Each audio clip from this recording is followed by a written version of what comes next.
যেই টপিকস নিয়ে কথা বলবো তা হচ্ছে প্রাসের সেকেন্ড পার্ট, অর্থাৎ আনুভূমিক ভাবে নিক্ষিপ্ত প্রাস। প্রাসটা মিলে দুই প্রকার হয়। একটা হচ্ছে আমাদের ফিজিক্স বই অনুযায়ী প্রাস হয় দুই প্রকার। একটা হচ্ছে ভূমির থেকে একটা কোণ করে মারা, একে বলা হয় আনুভূমিকের সাথে তির্যক ভাবে নিক্ষিপ্ত প্রাস। আর সেকেন্ডটা হচ্ছে এইটা আনুভূমিক ভাবে নিক্ষিপ্ত প্রাস। এটা কোনটার এক্সাম্পল হতে পারে? মনে করলা বাড়ির ছাদ থেকে তুমি ছাদের সমান্তরালে একটা পাথরকে ঢিল মারলা, একটা বস্তুকে ঢিল মারলা, তখন যে গতিপথটা না বা তখন যে গতিপথটা হবে, আজকে আমরা ওইটার অ্যানালাইসিস করব। ওইটা কি বলা হয়ে থাকে? আসলে ওই বস্তুটাকে বলা হয়ে থাকে আনুভূমিক ভাবে নিক্ষিপ্ত প্রাস। তো দেখি আমরা যেটা পড়েছিলাম তা একটু আমি আগে রিভাইজ দিয়ে নিই। তা হচ্ছে আমাদের এই যে খেয়াল করো এইটা, তাই না? এই ছিল গ্রাউন্ড লেভেল। তুমি এখান থেকে একটা নির্দিষ্ট কোণ করে একটা বেগে নিক্ষেপ করতাম, নির্দিষ্ট কোণ করে নির্দিষ্ট বেগে মারতা। এটা কি বলা হয়? কি ভূমির সাথে একটা কোণ করে নিক্ষিপ্ত প্রাস, বা এক কথায় বললে আনুভূমিকের সাথে কোণ করে নিক্ষিপ্ত প্রাস। এখন দেখবো হচ্ছে কি এই ধরলা বাড়ির ছাদ, হ্যাঁ, তুমি ছাদ থেকে ছাদের সমান্তরালে মারলা, তখন যেটা হবে এটাকে বলা হয় আসলে আনুভূমিক ভাবে নিক্ষিপ্ত প্রাস। এই ক্ষেত্রে যেটা মনে করে দেখি, আমাদের প্রথম ফর্মুলা ছিল এরকম, x ছিল v not cos theta not t, y ছিল v not sin theta not t minus half gt square. তারপর যদি আমরা একটি উপর থেকে t এর মান বের করে এখানে বসাই দিতাম, তাহলে আরো একটা ফর্মুলা পেতাম। ওই ফর্মুলা আসলে এরকম, y খেয়াল করো x tan theta naught minus gx square by 2 v naught square cos square theta naught, যদি আমাদের এটা মনে থাকে। এরপর আমাদের ছিল তা হচ্ছে বেগ বিশ্লেষণের পার্থক্য। ওইখানে আসছিল vx, এটা ছিল v not cos theta not, এবং vy ছিল v not sin theta naught minus gt। আর বেগ তো যেমন ছিল √vx square plus vy square. আজকে আমরা সিম্পলি যে এই 6টা ফর্মুলা হতে এখানকার 6টা ফর্মুলা আমরা বের করে দেব। লাস্ট 6টা ফর্মুলা হতে নতুন ক্ষেত্রে 6টা ফর্মুলা বের করব। তবে দেখি এটা ইউজ করতে হলে চেঞ্জ কি কি হচ্ছে বা চেঞ্জ কোথায় কোথায় হচ্ছে। প্রথম কথা হচ্ছে দেখো তো, এই ক্ষেত্রে গ্র্যাভিটি কাজ করতো কোন দিকে? নিচের দিকে। আর আদিবেগ ছিল কোন দিকে? আদিবেগ ছিল উপরের দিকে না? অর্থাৎ এটা আমাদের এই যে উলম্ব তলে গতির মধ্যে কেস 2 এর মতো ছিল, তাই না? দ্যাটস ওয়াই আমরা জি পেয়েছিলাম মাইনাস। কিন্তু ভাই এই ক্ষেত্রে খেয়াল করো তো, এই ক্ষেত্রে আদিবেগটা কোন বরাবর? আসলে আদিবেগটা তো ওভারঅল এই বরাবর, তার কোনো উলম্ব উপাংশ আছে? নাই। কিন্তু এখানে কিন্তু আদিবেগের কোনো উলম্ব উপাংশ নাই। তার মানে এটা আমাদের কেস 1 এর মতো। আর কেস 1 এ ছিল, কেস 1 এ কিন্তু জি ছিল পজিটিভ। সো প্রথম চেঞ্জ হবে এখানে সূত্রে যেখানে যেখানে মাইনাস জি আছে, যেখানে যেখানে মাইনাস জি আছে তাকে আমরা রিপ্লেস করব এবার প্লাস জি দ্বারা। এটা একটা চেঞ্জ। নাম্বার 2, এই ক্ষেত্রে একটা নিক্ষেপ কোণ থাকতো থিটা নট। এবার আমি করতেছি কি ভূমির সমান্তরালে মারতেছি, আর কোণ হয় ভূমির সাথে। যেহেতু ভূমির সমান্তরালে মারতেছি, এই ক্ষেত্রে নিক্ষেপ কোণটা কত হবে? সিম্পলি আমাদের 0 ডিগ্রি। তুমি জাস্ট এই দুইটা চেঞ্জ করে দেখো, দেখবা সুন্দর মতো ফর্মুলা পেয়ে যাবে। তাহলে দেখি আমাদের কি কি ফর্মুলা আসে। সো ফার্স্ট ফর্মুলা, এই ক্ষেত্রে x কত আসবে? এই ক্ষেত্রে x আসবে v not cos theta not t, v not cos theta not into t, তাই না? আর এর ভ্যালু কত? এর ভ্যালু 0 ডিগ্রি। cos 0 কত হয়? আমরা লিখে দিই, কই লিখবো জায়গা লিখি না, দেখো এখানে লিখি। বলো cos 0 কত হয়? cos 0 হয় 1। আর sin 0 কত হয়? sin 0 হয় 0। তাহলে খেয়াল করো cos 0 হচ্ছে 1, তাহলে v নট ইনটু t, তাহলে x হয়ে যাবে v not t। 2 number y কত হবে? যেহেতু sin 0 হয়ে যায় 0, এই পুরো পার্ট হয়ে যাবে 0, এটা হয়ে যাবে প্লাস, কারণ মাইনাস জি হয়ে যাচ্ছে প্লাস জি, তাহলে প্লাস হাফ জি টি স্কয়ার, সিম্পলি হাফ জি টি স্কয়ার। অতঃপর 3 নাম্বার দেখো y ছিল x tan থিটা নট। এই ক্ষেত্রেও কোণ কত? নিক্ষেপ কোণ 0 ডিগ্রি, আর tan 0 কত হয়? 0 হয়। তাই তুমি এই পার্টটা 0 হয়ে যাবে, তুমি এটাকে ইগনোর করতে পারো। আর কি আসছে? gx square by 2 v naught square cos 0 1। So ultimately হচ্ছে এটা, দেখো এই যে half g x square by v naught square, half g x by v naught এর হোল স্কোয়ার, তাই না? এই তো ফোর্থ ফর্মুলা যেটা ভি এক্স ছিল তা কেমন হবে? আগে ছিল v naught cos theta naught, এবার কত হবে? এবার হবে যেটা হচ্ছে ভি নট ইনটু কস 0 তো 1 লেখার দরকার নেই, মানে ভি নট হবে। ভি ওয়াই কত হবে দেখো তো? ভি ওয়াই হচ্ছে v naught sine theta naught, sine 0 0, এই পুরো পার্টটা 0 হবে, এটা প্লাস জিটি হবে, দ্যাট মিন্স ভি ওয়াই থাকতেছে জিটি। আর যদি বলা হয় তোমার ভাইয়া বেগ কত, শেষ বেগ, তাহলে দেখো তো একটু শেষ বেগ কত হবে? Root over of v x square plus v y square, এই তো চেঞ্জ হবে না, তো এটা হচ্ছে v x square plus v y square. তুমি চাইলে এবার একবারে লিখতে পারো, কারণ ভি এক্স ছিল ভি নট, ভি ওয়াই ছিল জিটি, তাহলে এদের স্কোয়ার করে যোগ করা, অর্থাৎ v naught square plus gt এর হোল স্কোয়ার। তুমি এটাকে মনে রাখতে পারো। আর যদি বলা হয় যে কোনো মুহূর্তে বেগের দিক কোনটা, এই ধরলা বেগ, এটাকে ভেঙে ফেললে এই এক্স অক্ষ উপাংশ ওয়াই অক্ষ উপাংশ, তাই না? এই ছিল ভি ওয়াই, এই ছিল ভি এক্স। এই ভি এক্স এর সাথে ভিটা যে কোণ করে তাকে লিখতাম থিটা, আর তার বেগের সূত্র কি ছিল দেখো তো? এই থিটা ছিল tan inverse v y by v x. আমরা আমাদের আগের ক্লাসগুলো একটু মন দিয়ে দেখলেই এগুলো একদম ইজিলি বুঝতে পারবো, তাই না? তাহলে এই হচ্ছে তোমার সূত্রগুলো। আশা করি আমরা খুব সহজেই সূত্রগুলো বুঝতে পারলাম। যদি না বুঝে থাকি ক্লাসটা আবার রিওয়াইন্ড করে দেখি, একদম ক্লিয়ার হয়ে যাবে। তবে মেক শিওর তুমি কিন্তু আগের ভিডিওগুলো দেখছো, ওইটা দেখে কিন্তু এগুলা বুঝবা বই থেকে আসছে, তাই না? তাহলে ওগুলো আগে দেখে নাও, দেন তুমি আজকের ক্লাসটা দেখলে এই পুরো পাঠটাকে ভালো করে বুঝতে পারবা। আশা করি এটা হলো। আর এরপরে কিছু কথা বলি আমরা, তা হচ্ছে প্রাসের সর্বোচ্চ উচ্চতা, আনুভূমিক পাল্লা, ওগুলো নিয়ে। হ্যাঁ, তার কি কি চেঞ্জ হবে খেয়াল করে দেখো। আমরা কি বলেছিলাম, একটা প্রাসকে আমরা যেই তল থেকে মারি ওই তলে ফিরে আসতে আসতে যেই পথ যায় তাকে বলা হয় আনুভূমিক পাল্লা, ওই পথে ফিরে আসতে যে সময় লাগে তাকে বলা হয় পর্যায়কাল। কিন্তু এই ক্ষেত্রে তুমি প্রাসকে মারতেছো যেই ছাদ থেকে, প্রাসটা কি কোনোদিন আর ওই তলে ফিরে আসবে? আসবে না। তার মানে এই ক্ষেত্রে আনুভূমিক পাল্লাও হবে না, আরও হবে না, কিছুই হবে না এই ক্ষেত্রে। সো এই ক্ষেত্রে তুমি এই এইচ আর টি এম কিংবা পর্যায়কাল এদের একটাকেও পাবা না। সূত্র বসা দেখো, এবার প্রত্যেকে 0 আসতেছে, কারণ প্রাসটা তো কি এই তলে ফিরে আসবেই না, তাই না? এই হলো কথা। তাহলে আশা করি আমরা প্রাসের মধ্যে এই পুরো পার্টটার থিওরিটুকু বুঝতে পারলাম। আমরা এখন এর উপর বেস করে একটা এক্সাম্পল দেখি, এর মধ্যেই এই টাইপের সবগুলো অঙ্ককে আমি কভার করে দেব। তাহলে এই একটা প্রবলেম আমি নিয়ে আসছি, আমরা এর মধ্যে ট্রাই করছি ম্যাক্সিমাম টুকু কভার করার। হ্যাঁ, আমি একটু ব্যাপারটা বলে নিই। একটা কাজ করো, তোমরা এখন এটাকে পজ করে এটা উঠায় নাও, তাহলে ভালো হবে। এখন ভিডিওটা পজ করে কোশ্চেনটা উঠায় নাও, দেন কোশ্চেনটা বলতেছি।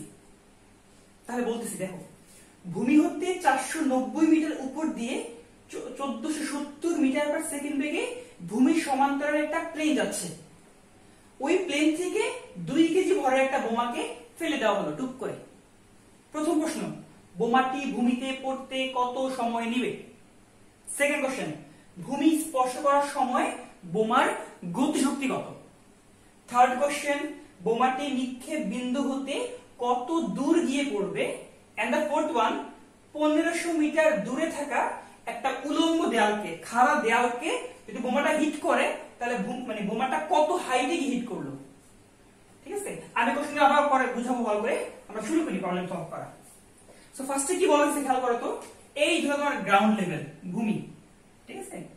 ভূমি হতে কি বললো 490 মিটার, ভূমি হতে 490 মিটার উপর দিয়ে একটি প্লেন যাচ্ছে, একটা প্লেন এই যাচ্ছে, যার বেগ হচ্ছে 1470 মিটার পার সেকেন্ড। সে করলো কি, একটা বোমাকে জাস্ট ছেড়ে দিল, 2 কেজি ভরের বোমা।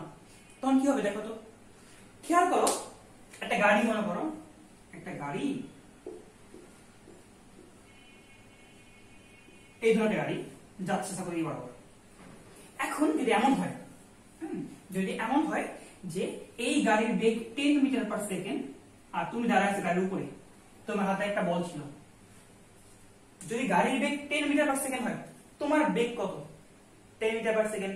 তোমার হাতে থাকা ওই বলের বেগ কত? 10 মিটার পার সেকেন্ড। মনে করলে গাড়ি যাচ্ছে যাচ্ছে, বাট তুমি ওই বলটাকে ছেড়ে দিলা, তখন বেগ কত হবে? 10 মিটার পার সেকেন্ড না?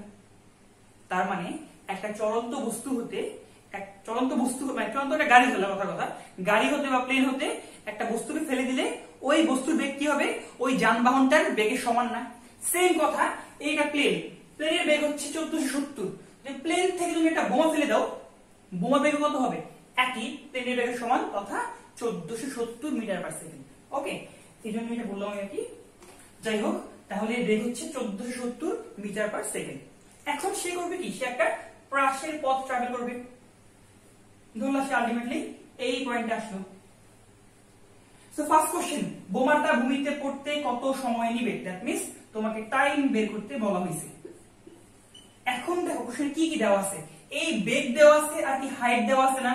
এটাকে আমরা y লিখতাম এবং হাইটটা হচ্ছে কত? 490, 490। তোমাকে হাইট দিয়ে দিছে। তাহলে আমরা দেখি কি করব। যেহেতু y = 490, আমরা সবাই জানি সূত্র কি ছিল? হাফ জি টি স্কয়ার। এটা হচ্ছে 490 ইজ ইকুয়ালস টু হাফ জি এর ভ্যালু 9.8 টি স্কয়ার। এটা কাটলে 4.9, এই কাটলে 4.9 আসে। এই 4.9 দিয়ে এটা কাটলে আসে 100। তাহলে টি স্কয়ার আসে 100। অতএব obviously t = 10 সেকেন্ড। আমাদের প্রথম কোশ্চেন ডান। ওকে, আমি একটু ফাস্ট যাচ্ছি, আশা করি তোমরা ক্যাচ আপ করতে পারবে। সেকেন্ড ওয়ান বলা হয়েছে ভূমি স্পর্শ করার সময় বোমার গতিশক্তি কত? আমরা সবাই জানি গতিশক্তির ফর্মুলা কি ছিল? তা হচ্ছে half mv square and half, বোমার ক্ষেত্রে ভর কত? গিভেন দ্যাট 2 কেজি, 2 ইনটু বেগ স্কয়ার না?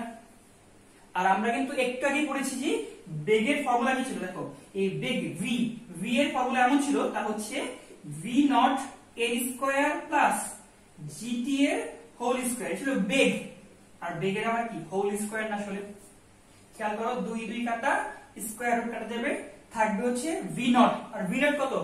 1470 তার স্কয়ার প্লাস gt, g হচ্ছে 9.8, বোমা পড়তে সময় নেয় 10 সেকেন্ড, এইটার স্কয়ার। যা আসে ওইটাই হচ্ছে কি বোমাটার গতিশক্তি। তাহলে আমাদের এই 1 নাম্বার গেল, 2 নাম্বার গেল। এখন আমরা একটু উঠায় নাও, ভিডিওটা পজ করে উঠায় নাও। আচ্ছা, আশা করি উঠে নিছো। আমরা এবার 3 নাম্বার কোশ্চেন আসি। হ্যাঁ, আমি একটু এগুলো মুছে দিচ্ছি। 1 নাম্বারটা উত্তরটা মাথায় রেখো, t = 10 সেকেন্ড। হ্যাঁ, তোমাকে 3 নম্বর কোশ্চেনে বলা হলো বোমাটি নিক্ষেপ বিন্দু হতে কত দূরে গিয়ে পড়বে। অর্থাৎ এই যে নিক্ষেপ বিন্দু হতে কত দূর গিয়ে পড়বে, তোমাকে x চাওয়া হয়েছে। তোমাকে এখান থেকে x চাওয়া হয়েছে। তুমি কি করবা? দেখো তো, আমরা সবাই জানি x এর একটা ফর্মুলা এমন ছিল, x = v not t। Just লিখে দেন v নট কত? 1470 আর t ছিল 10 সেকেন্ড, তা হচ্ছে 14700। এত x কি দূরত্ব না? এত মিটার।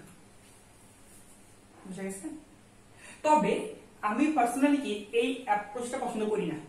কারণ কি, তুমি এই অ্যাপ্রোচটা তখনই ইউজ করতে পারবা যখন তোমার টি দেওয়া থাকবে। আর আমরা কি এই কোশ্চেনে টি দেওয়া ছিল না, কিন্তু আমরা 1 নং-এ টি বের করছিলাম। বাট সব ক্ষেত্রে তোমার টি বের নাও করতে হতে পারে। আমাকে মনে করো পরীক্ষায় শুধুমাত্র 3 নাম্বারটা আসছে, দিন আবার করতে হবে, আমার কষ্ট করে টি বের করতে হবে। এই জন্য আমি এটা পছন্দ করি, তা হচ্ছে আমি এটাকে বেশি ইউজ করবো। হ্যাঁ, y = half g x square by v naught square. এটা আমরা প্রুফ করছিলাম, তাই না? আমরা এই ফর্মুলাটা ইউজ করব, এটা মাথায় রাখবো। হ্যাঁ, এবার দেখো অর, এই ক্ষেত্রে y কত? 490, y = 490 হাফ জি হচ্ছে 9.8। এখানে x কত দেখো তো? এখানে x হচ্ছে 1470, সরি x তো বের করতে হবে, দুঃখিত। আর বেগ হচ্ছে 1470 তার স্কয়ার। এটা তুমি সলভ করে দেখো, সলভ আউট করলে এবার x কি আগেরটি আসবে, অর্থাৎ 14700। এই হচ্ছে আমার 3 নাম্বার কোশ্চেন। 3 নাম্বার, 1 নাম্বার না, 3 নাম্বার। আমাদের তাহলে এবার লাস্ট কোশ্চেন। এটা আগের থেকে বেশি ইম্পর্টেন্ট এবং এইটা একটু বেশি পছন্দ করি আমরা। তা কোনটা একটু খেয়াল করো তো। আমি কোশ্চেনগুলো মুছে দিই 1 2 3 কে। কোশ্চেনটা এমন ছিল, এই যে নিক্ষেপ বিন্দু না, এইখান থেকে ধরলা 1500 মিটার দূরে একটা দেয়াল ছিল। নিক্ষেপ বিন্দু হতে সাপোজ একটা দেয়াল ছিল এখান থেকে 1500 মিটার দূরে, এই পথটুকু x ইকুয়াল টু 1500, হ্যাঁ এই যে বলছি 1500 মিটার দূরে একটি উলম্ব দেয়াল ছিল, ওই দেয়ালের কত উচ্চতায় আঘাত করবে তোমাকে এই y চাওয়া হয়েছে, আমি y1 নাম দিলাম সাপোজ, তোমাকে এই y1 চাওয়া হয়েছে যে নিক্ষেপ বিন্দু হতে সাপোজ 1500 মিটার দূরে একটা উলম্ব দেয়াল ছিল, ওই দেয়ালের কত উচ্চতায় গিয়ে বোমাটা আঘাত করবে। তা কি করা যায়, কি করা যায় চিন্তা করো।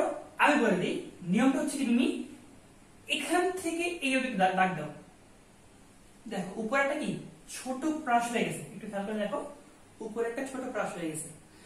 যদি তুমি ওই প্রাসের জন্য এই পথটুকু বের করতে পারো, মনে করলা কি নাম দেবো, এটা তো এইচ নাম দিলাম, হ্যাঁ ওই প্রাসের জন্য তুমি এইচ পেয়ে যাও, তাহলে বলতো এই y1 কত হবে, y1 হবে 490 বিয়োগ h না। আচ্ছা যারা আমি ভালো করে বুঝি নাই, এটাকে আমি আবার একটু আঁকাই, হ্যাঁ এই পার্টটাকে আমি আবার একটু আঁকাই, তাহলে আরো ক্লিয়ার হবে। খেয়াল করো এই তোমাদের এখান থেকে প্লেনটা বোমা ছেড়ে দিছে, বোমার গতিপথটা এই ছিল তাই না, আর বলো নিক্ষেপ বিন্দু হতে 1500 মিটার দূরে, নিক্ষেপ বিন্দু হতে 1500 মিটার দূরে একটা উলম্ব দেয়াল ছিল, এই দেয়ালের কত উচ্চতায়, দুঃখিত এই দেয়ালের কত উচ্চতায় বোমাটা আঘাত করবে, ধরি এই দেয়ালের y1 উচ্চতায় আঘাত করবে। এখন এই y1 কিভাবে পাবা, তুমি যদি এই 490 ছিল না, এটা ছিল 490, তুমি যদি এখান থেকে এই হাইটটুকু বাদ দিতে পারো, এই যে ক্ষুদ্র হাইটটুকু এটাকে বাদ দিতে পারো, তাহলে তো হয়ে যাবে। তাহলে এই y1 কত হবে দেখো তো, এই y1 হবে এই 490 মাইনাস এই ক্ষুদ্র উচ্চতা, ধরলে তুমি এটাকে আনলাম h। এখন আমার এই ক্ষুদ্র পাশের ক্ষেত্রে উপরের ক্ষুদ্র পাশে দেখো তুমি এটা 1500, এটা কত হবে 1500, এটা তো x, সো এই ক্ষুদ্র পাশের ক্ষেত্রে তুমি x জানো, উপরের পাশে তুমি x জানো, জাস্ট হাইট লাগবে। সো কোন ফর্মুলা, একটু আগে ইউজ করা ফর্মুলা, y অর্থাৎ এক্ষেত্রে h হবে half g x square by v naught square.